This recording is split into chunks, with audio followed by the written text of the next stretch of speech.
بسم اللہ الرحمن الرحیم۔ السلام علیکم۔ چینل خوفناک رات میں آپ سب کو ویلکم کہتے ہیں اور امید کرتے ہیں کہ آپ سب خیریت سے ہوں گے اور ہمارے چینل کی سٹوریز کو انجوائے کر رہے ہوں گے۔ آج کی سرد رات میں ہم آپ کے ساتھ ایک اور خوفناک کہانی شیئر کرنے جا رہے ہیں جو کہ یقیناً آپ کو پسند آئے گی۔ جیسا کہ آپ جانتے ہیں کہ قرآن کریم میں بھی جنات کا بارہا ذکر کیا گیا ہے اور یہ مخلوقات بھی اپنے ہونے کا بار بار ہمیں احساس دلاتی ہے۔ یہ ہمارے آس پاس ہی پھر رہے ہوتے ہیں اور گھوم رہے ہوتے ہیں، اپنے کام کاج میں ہماری طرح ہی مصروف ہوتے ہیں، مگر ہمیں اس چیز کا ادراک نہیں ہوتا، مگر ہمیں اس وقت ان کے بارے میں علم ہوتا ہے جب یہ اپنے آپ کو ہم پر ظاہر کرتے ہیں یا اپنی کوئی نشانی ہمارے پاس چھوڑ دیتے ہیں۔ ایسی ہی ایک سٹوری ہمارے ساتھ شیئر کر رہی ہیں نمرہ نے یہ سٹوری ہمارے ساتھ شیئر کی ہے۔ کراچی سے نمرہ کہتی ہیں کہ میرے بھائی نے مجھے یہ سٹوری سنائی تھی۔ بھائی کہتے ہیں کہ ان کے ایک دوست کی بہن کی شادی تھی اور بھائی وغیرہ سب اس کے ساتھ کام میں مصروف تھے، بالکل بھائیوں کی طرح اس کی شادی کی تیاریوں میں مصروف تھے، اپنے دوست کا ہاتھ بٹا رہے تھے۔ کہتے ہیں کہ اسی طرح سردیاں تھی اور دھند کے دن تھے جبکہ بارات آنی تھی اور دلہن کو پارلر سے لانا تھا۔ بھائی کہتے ہیں کہ میں بھی مختلف کاموں میں مصروف تھا۔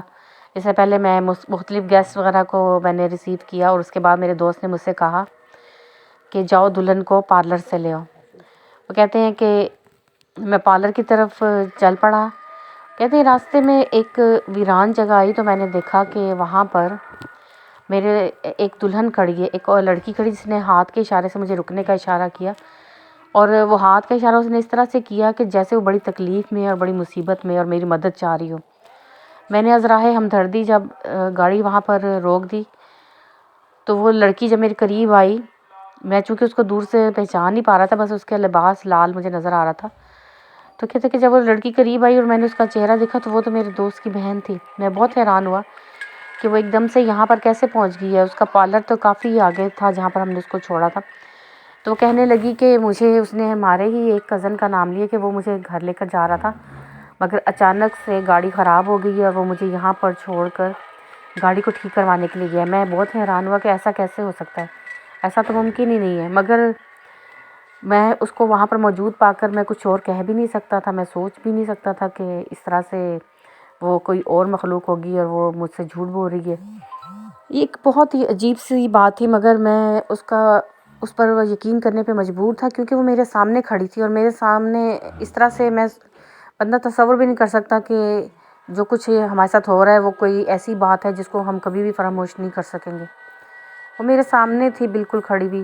میں نے اس کو جلدی سے گاڑی بھی بٹھایا اور جس طرح ویرانے میں وہ کھڑی تھی تو کوئی بھی چور ڈاکو آ کے کوئی ایسی واردات کر جائے، میں نے اس کو بٹھا کر، اور میں جس چیز کے لیے مجھے کام کے لیے بھیجا گیا تھا وہ میرا راستے میں ہی ہو گیا، تو میں نے اس کو بٹھا لیا اور کہا کہ جلدی سے ہم ہال میں پہنچنے ہیں ہمیں۔ میں اس کو ہال کی طرف لے کے جا رہا تھا، راستے میں میں نے سوچا کہ میں اپنے کزن کو کال کرتا ہوں جو ہمارا دوست ہے اور ہمارا مشترکہ دوست ہے، میرا کزن بھی اس کا دوست ہے، تو میں نے سوچا کہ میں اس کو کال کرتا ہوں، اس سے پوچھتا ہوں کہ اس نے کیوں دلہن کو یہاں پر چھوڑا اور کیا اس کو کوئی زیادہ مجبوری تھی کہ وہ اس کو یہاں پر چھوڑ کے، اور کتنی غیر ذمہ داری کا ثبوت دیا ہے۔ میں ایسی باتیں ذہن میں تھوڑا سا بڑا غصہ بھی آ رہا تھا اور یہی سوچ رہا تھا کہ جب میرے دوست کو اس چیز کا علم ہوگا تو وہ کتنا دکھ ہوگا اور اس کو غصہ بھی آئے گا کہ کیسے غیر ذمہ دار لوگ ہیں کہ ویرانے میں دلہن کو چھوڑ کے تو چلا گیا۔ جب میں اس کو لے کے جا رہا تھا اور میں نے کال کرنے کی سوچی تو اس نے ایک دم سے مجھے منع کر دیا اور کہنے لگی کہ پلیز آپ اس کو کال نہ کریں، وہ بہت پریشان تھا اور اس طرح سے وہ زیادہ پریشان ہوگا، آپ اس کو بالکل کچھ نہ کہنا۔ میں نے اس وقت اس چیز کو چھوڑ دیا کہ میں بعد میں اپنے کزن سے بات کروں گا، لیکن دل میں میرے بہت زیادہ غصہ آ رہا تھا۔ میں جب ہال میں پہنچا دلہن کو لے کر تو وہاں تک میں نے دیکھا تھا کہ وہ پیچھے ہی بیٹھی ہوئی تھی، اور کیونکہ میرا جو بیک میرر تھا اس میں سے میں نے ایک دو بار اس کو دیکھنے کی کوشش کی تھی مگر وہ مجھے دکھائی نہیں دی۔ میں نے سوچا کہ سیٹ کے پیچھے ہوگی، اور میں نے جب اس کو تھوڑا سا گردن موڑ کے دیکھا تو وہ واقعی میری سیٹ کے پیچھے بیٹھی ہوئی تھی، پچھلی سیٹ پہ۔ تو میں نے کچھ بھی مجھے ذہن میں نہیں آیا، جو سچی بات ہے کہ میں کچھ بھی سوچنے سمجھنے سے اس کا قاصر تھا۔ لیکن جب ہال میں پہنچ کے میں نے لڑکیوں سے کہا کہ آ کے دلہن کو لے جائیں اور وہ سب آئیں، میں نے اپنی جو دوست تھا اس سے کہا کہ آپ لڑکیوں کو بھیج دیں وہ تاکہ لڑکی دلہن کو اتار لیں گاڑی سے. جب لڑکیاں وہاں پر آئیں تو وہ کہنے لگی کہ گاڑی تو بالکل خالی ہے. یہ سن کر میرے تو جیسے رونگٹے کھڑے ہو گئے، میرے پیروں کے نیچے سے زمین نکل گئی کہ وہ دلہن کدھر گئی ہے، میں تو اس کو لے کر آیا ہوں. اتنے میں میرے دوست کو، میں نے جب دوست بھی آ گیا، اس نے کہا کہ کہاں ہے. میں نے اس کو ساری بات بتائی. وہ کہنے لگا میں نے تو کسی اور کو نہیں بھیجا تھا، تمہارے علاوہ تو میں نے کسی کو بھی نہیں وہاں پہ بھیجا. اتنے میں وہ کزن بھی آ گیا میرا جس کا وہ نام لے رہی تھی. اس سے کہا تو وہ کہنے لگا کہ میں تو ہال میں ہی ہوں، میں تو گیا ہی نہیں ہوں وہاں تک، میں تو یہیں کے کام نپٹا رہا ہوں اور مختلف جگہوں پہ بھاگ دوڑ کر رہا ہوں. یہ سن کر ہم سب کی پیروں کے نیچے زمین نکلی. میرے دوست نے جلدی سے جب پارلر میں فون کیا تو دلہن پارلر میں ہی تھی. اس نے پھر مجھے بھیجا اور میرے ساتھ وہ خود بھی گیا اور ہم لوگ وہاں سے پارلر سے دلہن کو لے کر آئے. مگر اس رات جو مجھے بعد میں پریشان ہوتا رہا سوچ سوچ کر کہ یہ میرے ساتھ ہوا کیا ہے، اور میں نے یہ کون سی چیز تھی جو میرے ساتھ راستے میں بیٹھی ہوئی اور مجھ سے باقاعدہ بات بھی کر رہی تھی. میں بہت زیادہ گھبرا گیا. اگلے دن میں ولیمے پر بھی میں نہیں جا سکا. میرے دوست نے مجھے بہت زیادہ اصرار کیا، مگر مجھے رات میں ہی اتنا تیز بخار آ گیا کہ میں اس قابل ہی نہیں رہا کہ میں اگلے روز ولیمے پہ جا سکوں. اور میں ساری رات یہی سوچتا رہا کہ وہ کون سی مخلوق تھی جو میرے ساتھ گاڑی میں بیٹھ کر ہال تک آئی ہے.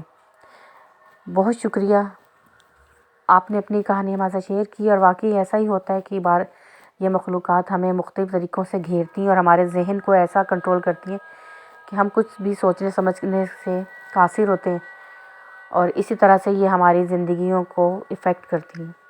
بہت شکریہ، آپ نے اپنی سٹوری ہمارے ساتھ شیئر کی ہے، اور بہت ہی خوفناک سٹوری تھی آپ کی. بڑھتے ہیں اگلی کہانی کی طرف. یہ کہانی ہمارے ساتھ شیئر کی ہے لاہور سے ہمارے ساتھ بسمہ ہے. بسمہ کہتی ہیں کہ میری زندگی میں ایک بہت ہی عجیب و غریب واقعہ پیش آیا جو میں آپ کے ساتھ شیئر کرنا چاہتی ہوں. آج تک مجھے اس بات کی سمجھ نہیں آئی کہ وہ میرے ساتھ جو کچھ ہوا تھا وہ کیا تھا. کہتی ہیں کہ ہم نے ایک گھر شفٹ کیا تھا، اور اس گھر سے میں آپ کو کیا بتاؤں کہ وہ گھر جو تھا ہمارے لیے بہت ہی پریشانی کا باعث بن گیا تھا. جیسے ہی رات ہوتی تھی ساری دنیا میں زندگی سو جاتی تھی، مگر اس گھر کے اندر جیسے زندگی جاگ اٹھتی تھی، اور کھڑکیاں دروازے اس کے بجنے لگتے تھے، کبھی کھلتے تھے کبھی بند ہوتے تھے. ہمیں وہاں پر چھت کے اوپر وہاں کوئی نہ کوئی چلتا ہوا قدموں کی آواز بہت زیادہ سنائی دیتی تھی. اس کے علاوہ بہت بھاری بھرکم فرنیچر گھسیٹنے کی آواز آتی تھی، جو کہ چھت تو بالکل خالی تھی مگر وہاں پر کیا چیز گھسیٹی جاتی تھی یہ ہم نہیں جانتے.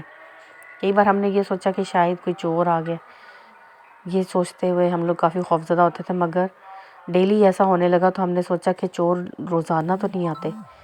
اس کے علاوہ کبھی ہمیں یوں محسوس ہوتا تھا کہ جیسے کوئی زور زور سے چھت کو پیٹ رہا ہے. کبھی کبھی جو سیڑھیوں کے ساتھ دروازہ لگا ہوا تھا وہ لوہے کا تھا، اس کے اوپر کوئی زور زور سے جیسے سلاخیں مارتا ہے یا ڈنڈے مارتا ہے، ایسے زور زور سے آوازیں آتی تھی، چٹکنے کی چیزیں. ہم لوگ بہت زیادہ گھبرا جاتے تھے، پریشان ہوتے تھے. ایک بار ایسا ہوا کہ ہمارے سارے گھر والے شادی پر گئے تھے، میں اور میرا بھائی گھر پر تھے. ہم دونوں کے پیپرز ہو رہے تھے اور ہم لوگ گھر پر پیپرز کی تیاری کر رہے تھے. میرا بھائی تھوڑی دیر کے لیے سو گیا، اس کو نیند بہت آ رہی تھی، پڑھتے پڑھتے وہ سو گیا اور میں جاگ رہی تھی. تو مجھے یوں لگا کہ جیسے میری امی باہر برآمدے میں سے آئیں اندر اور آ کر تو مجھ سے کہنے لگی کہ تمہیں کچھ چاہیے. میں نے ان سے کہا کہ نہیں مجھے کچھ بھی نہیں چاہیے.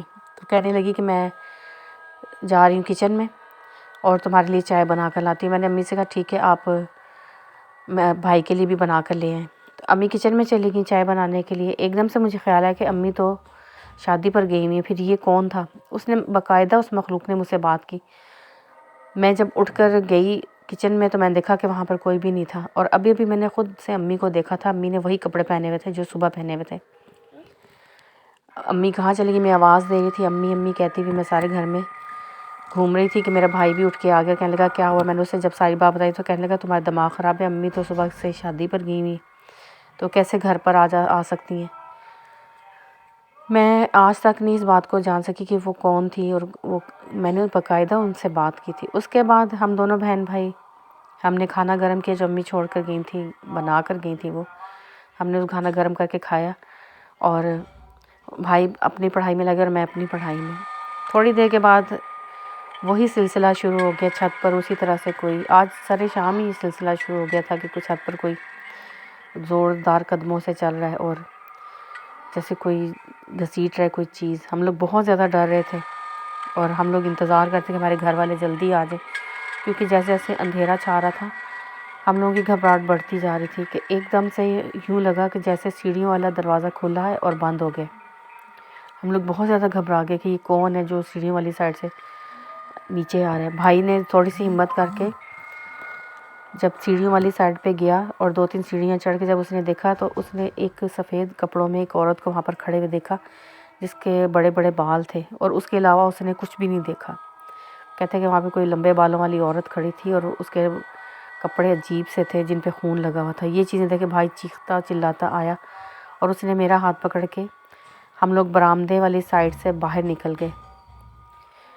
شکر ہے کہ وہ برآمدے والی سائڈ پہ دروازہ ایک موجود تھا جو کہ اندر گھر کے اندر کھلتا تھا، ایک سیڑھیوں کی طرف تھا اور ایک وہاں سے ہم دونوں باہر نکل گئے اور باہر گلی میں کھڑے ہو گئے، اور ہم وہاں پر تب تک کھڑے رہے جب تک ہمارے والدین نہ آ گئے۔ وہ ہمیں دیکھ کے گھر کے باہر بہت پریشان ہوئے کہ تم لوگ یہاں پہ کیوں کھڑے ہو، ڈانٹا بھی جب ہم نے تمام بات سنائی۔ اس کے بعد ہم نے کہا کہ ہم گھر کے اندر نہیں جائیں گے۔ وہ رات ہم نے قریبی ایک اپنے والد کے دوست کے ہاں گزاری۔ اس کے بعد ہم نے وہ بہت جلد گھر جو تھا 1-2 دن میں خالی کر دیا۔ دوبارہ ہم اس گھر کی طرف گئے ہی نہیں، کیونکہ ہم نے سختی سے انکار کر دیا تھا کہ ہم اس گھر میں اب نہیں جائیں گے۔ جو کچھ ہم نے دیکھ لیا تھا وہ ہمارے لیے کافی تھا۔ یہ ہماری سٹوری تھی جو آپ سے شیئر کرتی۔ بہت شکریہ آپ کا، آپ نے جو سٹوریز ہمارے سے شیئر کی ہیں واقعی بہت خوفناک ہے۔ امید ہے کہ آپ لوگوں کو آج کی سٹوریز پسند آئیں گی۔ پلیز ہمارے چینل کو سبسکرائب کریں اور ہماری سٹوریز کو لائک کریں، شیئر کریں اور کمنٹ ضرور کیا کریں۔ آپ کی کمنٹس کا بہت زیادہ انتظار رہتا ہے۔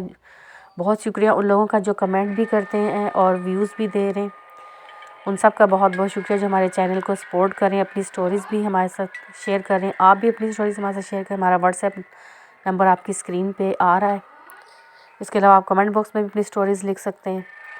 پھر کسی نئی سٹوری کے ساتھ آپ کی خدمت میں حاضر ہوں گے، تب تک کے لیے اجازت دیں۔ اپنا بہت سا خیال رکھیں اور خوب دعائیں کیا کریں، دعاؤں میں ہمیں بھی ضرور یاد رکھیں۔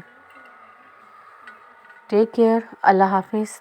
Thanks for listening and keep listening اور سٹوریز۔